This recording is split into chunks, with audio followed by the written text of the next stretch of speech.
क्या महिलाएं गायत्री मंत्र का जप कर सकती हैं, हाँ या नहीं?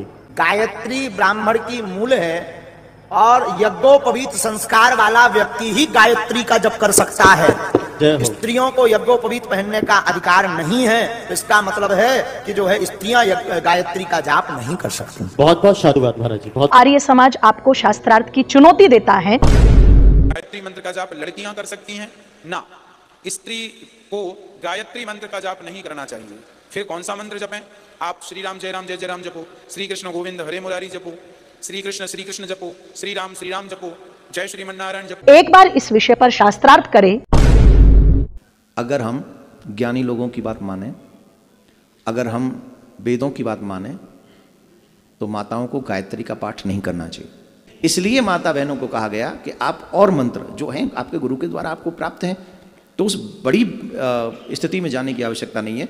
आपको चाहिए कि आप गुरु के मंत्र को ही जापें जो आपके गुरु जी ने दिया। तो जो भी उस शास्त्रार्थ में हार जाए वो उसी की विचारधारा को स्वीकार कर ले। भारत देश एक संस्कृति प्रधान देश है और कहा जाता है कि सा प्रथमा विश्ववाराह संस्कृति। जो हमारा वैदिक सनातन धर्म है यही उस संस्कृति से जुड़ा हुआ है जो प्रथम है। सभ्यताएं अनेक हो सकती हैं लेकिन संस्कृति केवल एक ही होती है और वह है सत्य सनातन वैदिक धर्म संस्कृति। जिस वैदिक धर्म संस्कृति की मान्यता को मानने में इस भारतवर्ष की भूमि पर समय समय पर अनेक ऋषियों ने, संतों ने, महात्माओं ने, विद्वज्जनों ने जन्म लिया है और अपने आत्मबल के आधार पर इस वैदिक संस्कृति का विस्तार किया है।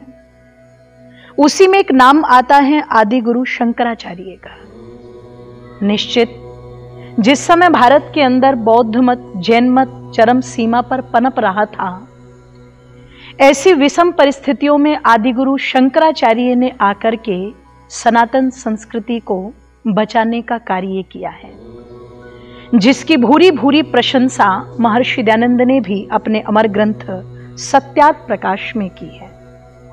और आदि गुरु शंकराचार्य की विचारधारा से जो हमारे सन्यासीगण संत जन जुड़े हुए हैं, निश्चित मैं उन सभी को नमन करती हूँ, प्रणाम करती हूँ। तो पिछले दिनों मैंने आपकी कुछ वीडियोस जो बहुत सोशल मीडिया पर वायरल हो रही हैं उनको देखा और आप दोनों का जो उसमें विचार मुझे लगा कि मुझे इस पर कुछ कहना चाहिए, वो एक ही था कि स्त्रियों को गायत्री मंत्र बोलने का अधिकार नहीं है। गायत्री मंत्र बोलने का अधिकार स्त्रियों को इसलिए नहीं है क्योंकि स्त्रियों का यज्ञोपवीत संस्कार नहीं होता और जिसका यज्ञोपवीत संस्कार होता है वही केवल गायत्री मंत्र बोल सकता है, दूसरा नहीं। मैंने आपके बहुत अच्छे विचारों को भी देखा जो आपने कहा कि धर्म बहुत नहीं होते, धर्म एक ही होता है।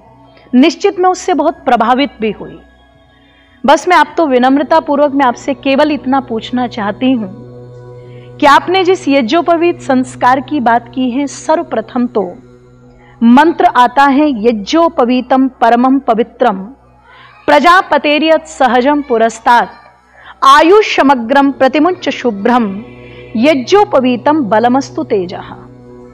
जिस समय यज्ञोपवीत को धारण किया जाता है, कोई भी ब्रह्मचारी जब यज्ञोपवीत को पहनता है तो आचार्य इसी मंत्र का उपदेश करके यज्ञोपवीत ग्रहण कराता है। इस संपूर्ण मंत्र की व्याख्या मैंने एक नहीं अनेक विद्वानों की पढ़ी, अनेक विद्वानों का भाष्य पढ़ा, लेकिन किसी भी विद्वान ने इस मंत्र का यह भाष्य नहीं किया कि ये संस्कार केवल और केवल बालकों का होता है, बालिकाओं का नहीं होता। यज्ञोपवीत हमारी वैदिक संस्कृति का धार्मिक चिन्ह जो 3 धागों में बंधा हुआ है, मातृऋण, पितृऋण और देव ऋण की मर्यादा को हमें बताता है। तो मेरा प्रश्न आपसे सर्वप्रथम तो ये है कि मातृऋण क्या केवल पुरुषों के ऊपर होता है, महिलाओं के ऊपर नहीं होता? पितृऋण क्या केवल पुरुषों के ऊपर होता है, महिलाओं के ऊपर नहीं होता? और देव ऋण क्या केवल पुरुषों के ऊपर होता है, महिलाओं के ऊपर नहीं होता? सर्वप्रथम इस शंका का समाधान आप अवश्य करें और मंचों से करें। दूसरी बात, जिस वेद को अपना आधार बना करके आप कहते हैं कि वेद इसकी आज्ञा नहीं देता और ये वैदिक संस्कृति है, चारों वेदों के अंदर, मैं आपसे फिर कह रही हूं, चारों वेदों के अंदर मुझे एक भी मंत्र ऐसा नहीं मिला जिस मंत्र में यह व्याख्या की गई हो कि स्त्रियों को वेद पढ़ने का या स्त्रियों को गायत्री मंत्र बोलने का कोई अधिकार नहीं है। हाँ, ऐसे मंत्र अनेक मिले, यथेमाम वाचम कल्याणी मावदानी जन एभ्या, कि परमात्मा ने अपनी ये जो पवित्र पावन कल्याणमयी वाणी है ये संपूर्ण प्राणी मात्र के लिए दी है। वेद पढ़ने का अधिकार केवल किसी एक वर्ग को नहीं, अपितु परमात्मा की वाणी सबके लिए है और जो चाहे वह पढ़ सकता है। यह अधिकार परमात्मा ने सर्व सुरक्षित किया। फिर आप कैसे कह सकते हैं कि परमात्मा अपने पुत्रों को अधिकार दे और अपनी पुत्रियों को अधिकार न दे? क्या परमात्मा अन्यायकारी है? आप जिस गायत्री मंत्र की बात करते हैं, गायत्री तो एक छंद है और केवल यही मंत्र नहीं अपितु बहुत सारे मंत्र इस छंद में आए हैं, तो उन मंत्रों को भी पढ़ते हैं, तो फिर गायत्री मंत्र को पढ़ने में क्या परेशानी है? और मैं बड़ी विनम्रता पूर्वक आपसे ये कहना चाहूंगी कि जिस गायत्री मंत्र को हम पढ़ते हैं, धियो यो नः प्रचोदयात्, परमात्मा से सद्बुद्धि की कामना इस मंत्र में की गई है। यदि परमात्मा ये मंत्र पढ़ने का अधिकार स्त्रियों को न देता तो स्त्रियों को बुद्धि दे करके क्यों भेजता? यदि परमात्मा ने कोई पक्षपात नहीं किया तो हम और आप कौन होते हैं परमात्मा की व्यवस्था में पक्षपात करने वाले? मैं बहुत छोटी हूं, पर फिर भी आत्मिक बल के आधार पर और ऋषियों की मान्यताओं के आधार पर इतना कहना जरूर चाहूंगी, यदि आप इस शंका का समाधान मंच से कर सके तो करें, नहीं तो आर्य समाज आपको शास्त्रार्थ की चुनौती देता है।